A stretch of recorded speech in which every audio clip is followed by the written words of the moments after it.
손대표 부동산입니다. 민법 의사표시에 대해 간략하게 설명하고 매도인과 매수인과의 관계에 대해서 그림으로 설명해 드릴게요. 그 전에 기본적으로 알고 가야 할 내용을 띄워 드릴게요. 의사표시는 표의자가 진위 아님을 알고 한 것이라도 효력이 있다. 다만 상대방이 표의자 진위 아님 알았거나 알 수 있었을 경우는 무효이다. 민법에서 표의자란 뭘까요? 그건 자기 의사를 표명한 자예요. 쉽게 풀이하면 의사표시를 한 자예요. 제3자란 뭘까요? 제3자란 당사자 및 그 포괄승계인을 제외하고 허위 표시를 기초로 법률상 새로운 실질적 이해관계를 맺은 자를 말해요. 챕터 책에도 비진위 표시, 가로 열고 진위 아닌 의사표시고, 통정 허위 표시, 착오로 인한 의사표시, 사기 강박에 의한 의사표시, 의사표시의 효력 발생, 의사표시 규정의 체계, 의사와 표시 규정의 체계 의사와 표시가 불일치하는 경우, 비진위 표시 제107조, 통정 허위 표시 제108조, 착오 제109조, 비진위 표시란 표의자가 불일치를 아는 경우 진위 아닌 의사표시, 통정 허위 표시란 표의자가 불일치를 알고 상대방도 알고 합의가 있는 경우, 착오란 표의자가 불일치를 모르는 경우, 진위란 표의자 특정 내용 의사표시의 생각이고 진정 마음속으로 바라는 것은 아니에요. 하자 있는 의사표시, 사기강박, 제110조 의사와 표시가 일치하나 의사결정 과정에 하자가 있는 경우 비진위 표시, 제107조 의사표시는 표의자가 진위 아님을 알고 한 것이라도 그 효력이 있다. 그러나 상대방이 표의자 진위 아님을 알았거나 알 수 있었을 경우에는 무효로 한다. 의사표시의 무효는 선의의 제3자에게 대항하지 못한다. 제3자는 제108조 2항에 있는 사람이고 제108조 통정한 허위의 의사표시, 상대방과 통정한 허위의 의사표시는 무효로 한다.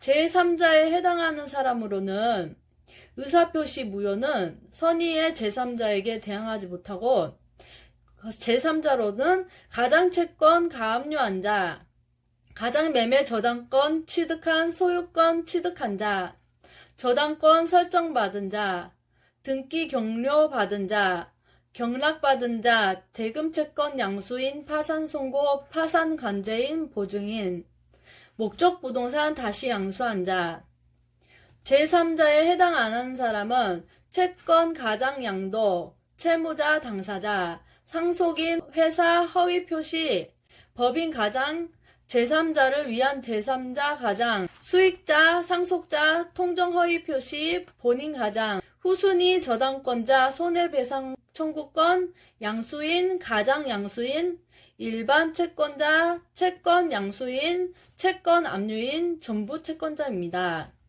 통정 허위 표시 무효로 대항할 수 없는 제3자 범위는 통정 허위 표시 기초로 새로운 법률상 이해관계를 맺었는지 여부에 따라서 실질적으로 파악합니다. 파산관제인은 파산채권자 모두가 악의로 되지 않는 한 선의로 다뤄진다는 거 알아두세요. 이제 그림 설명으로 들어갈게요.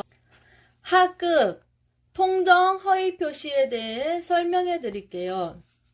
갑은 강제집행을 면하기 위하여 을과 통모하여 그의 부동산을 매매의 형식을 빌려 을 명의로 소유권 이전 등기를 마쳤고 을은 그 사정을 모르는 병에게 저당권을 설정해 주면서 금원을 차용하였다.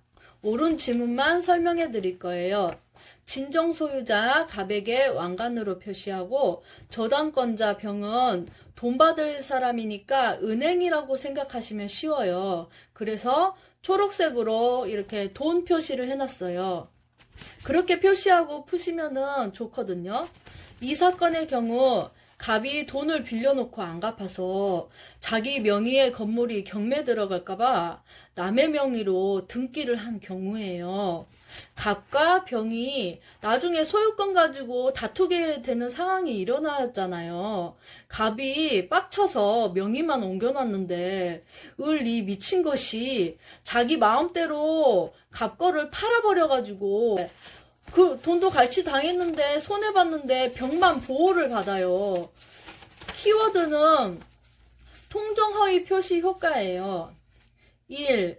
갑과 을 사이의 매매 계약은 무효이다.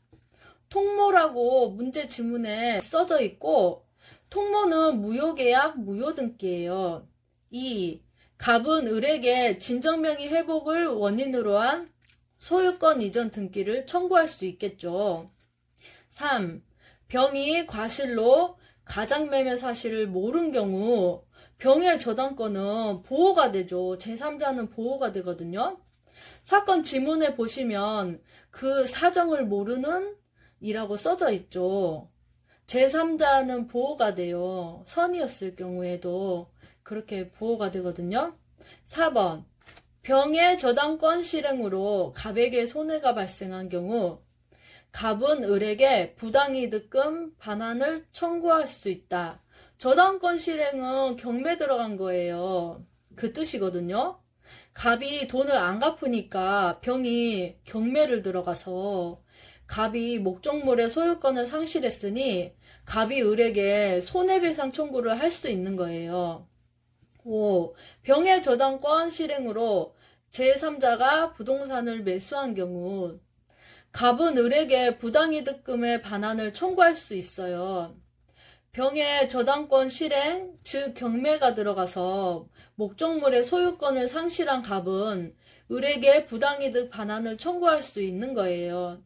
을이 이미 소유권을 넘겨줬으니까 을이 받은 돈을 갑에게 넘겨줘야 해요. 그렇게 아시면 쉬울 것 같아요. 그리고 그 다음으로 중급 통정허위 표시에 대해 설명해 드릴게요. 갑은 자신의 부동산에 관하여 을과 통정한 허위의 매매계약에 따라 소유권 이전 등기를 을에게 해주었다. 그 후 을은 이러한 사정을 모르는 병과 위 부동산에 대한 매매계약을 체결하고 그에게 소유권 이전 등기를 해주었다. 옳은 지문만 설명해 드릴 거예요. 진정 소유자인 갑에게 왕관을 씌웠고 선이 병에게는 날개를 달아줬어요.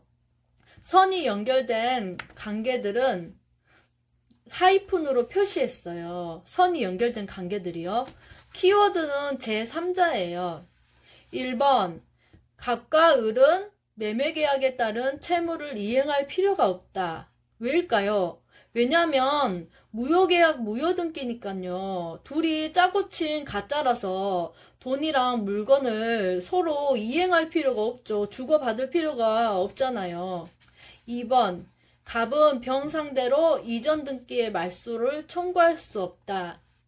이때는 병한테 따질 게 아니라 을한테 따지고 싸워야죠. 을이 잘못한 거니까요. 3번 병이 부동산의 소유권을 취득한다. 왜냐하면 병이 보호가 돼서 병의 등기가 유효 등기가 돼요. 그래서 병이 유효를 입증할 필요가 없게 돼요. 자기 유효를 입증할 필요가 없죠. 병은요. 갑이 입증해야 되는 거죠. 무효를요. 4번 갑이 자신의 소유권을 주장하려면 병의 악의를 증명해야 한다. 억울한 사람이 병의 악의를 증명하는 거죠. 병은 가만히 있어도 돼요. 유효니까요. 입증하게 되면 갑은 소유권을 찾아가게 되고 갑이 증명을 못하게 되면 소유권을 그냥 뺏기는 거예요. 5번 병이 선이면 과실이 있어도 소유권 취득한다. 잘못이 있어도 소유권 취득하는 거예요. 병은. 병이 선이면 족하고 과실은 따지고 말고가 없어요. 과실이 있더라도 보호가 되니까요. 그 다음 거 설명해 드릴게요. 중급 대리행위에 대해 설명해 드릴게요. 갑의 대리인 을은 갑 소유의 부동산을 병에게 매도하기로 약정하였다. 소유자 갑에게 왕관을 씌웠고 갑의 대리인 을에게는 이렇게 대머리를 씌워줬어요. 그냥 대리하는 사람이니까 왕관은 필요 없고 대머리거든요. 키워드는 대리행위예요. 1번 을은 특별한 사정이 없으면 병으로부터 계약금을 수령할 권한이 있다. 을은 대리인이라서 대신 수령할 수 있어요. 2번 을이 병의 기망행위로 매매계약을 체결할 경우 갑은 이를 취소할 수 있다. 제3자 기망행위는 취소가 가능해요. 그거 알아두세요. 3번 갑이 매매계약서에 갑의 이름을 기재하고 갑의 인장을 날인한 때에도 유효한 대리행위가 될 수 있다. 갑의 이름을 기재하는 것은 현명이라고 해요. 두 글자로요. 4번 을이 매매계약을 체결하면서 갑을 위한 것임을 표시하지 않은 경우 특별한 사정이 없으면 그 의사표시는 자기를 위한 것으로 본다. 현명을 안 해서 상대방 갑의 존재를 모르는 상황이 됐어요. 대리인은 을은 자기를 위한 것으로 보게 돼요. 5번 만일 을이 미성년자인 경우 갑은 을이 제한능력자임을 이유로 매매계약을 취소할 수 없다. 제한능력자인 대리인이 법정 대리인 동의 없이 대리행위 하더라도 법정 대리인은 그 대리행위를 취소할 수 없는 거예요. 왜냐하면 제117조의 대리인은 행위능력자임을 요하지 아니하니까요. 대리행위에 있어서 진이 아닌 의사표시 여부도 설명해 드릴게요. 대리인 표준으로 결정하고 상대방이 표의자의 진이 아님을 알았다는 것은 무효를 주장하는 자가 증명해야 해요.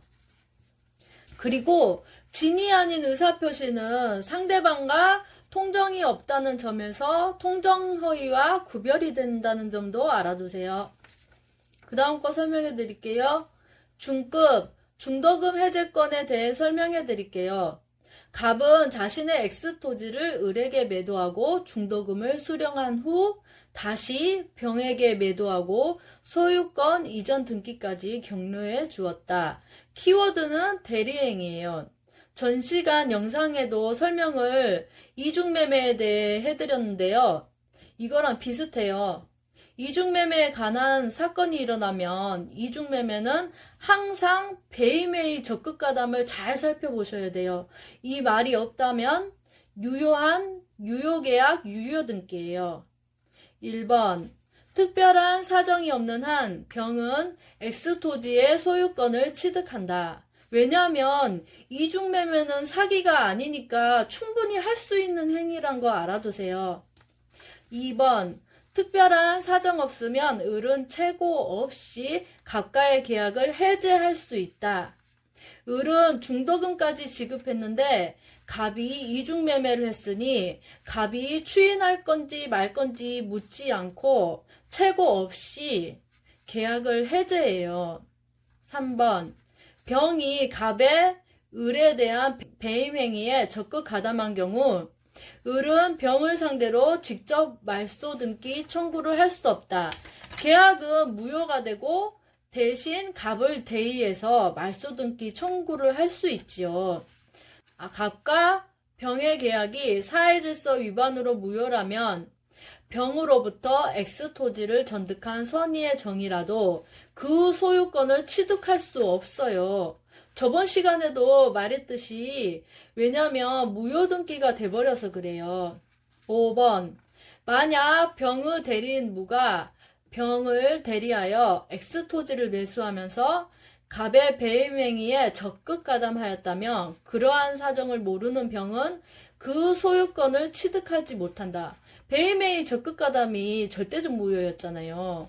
병이 사정을 몰랐어도 무가 배임행위를 했으므로 대리인 무가 잘못했어도 병까지 대리인 기준으로 보고 같은 사람 취급을 받아요. 배임행위 적극 가담했으니 무효등기, 무효계약이 되겠죠. 제116조의 대리행위의 하자 유무는 대리인 기준으로 결정하는 것이 원칙이다라고 법조문에 되어 있어요. 오늘 영상은 여기까지고요. 영상 도움 되셨나요? 다음에 또 그림 민법으로 찾아뵙고 자세히 설명드릴게요. 항상 복습하시는 거 잊지 마시고 또 열심히 준비해서 좋은 모습으로 뵙겠습니다. Now I'm falling 감사합니다. fast and my world's expanding. Feels like love, even though we're kinda nervous. Together we'll be strong. I don't know for sure all I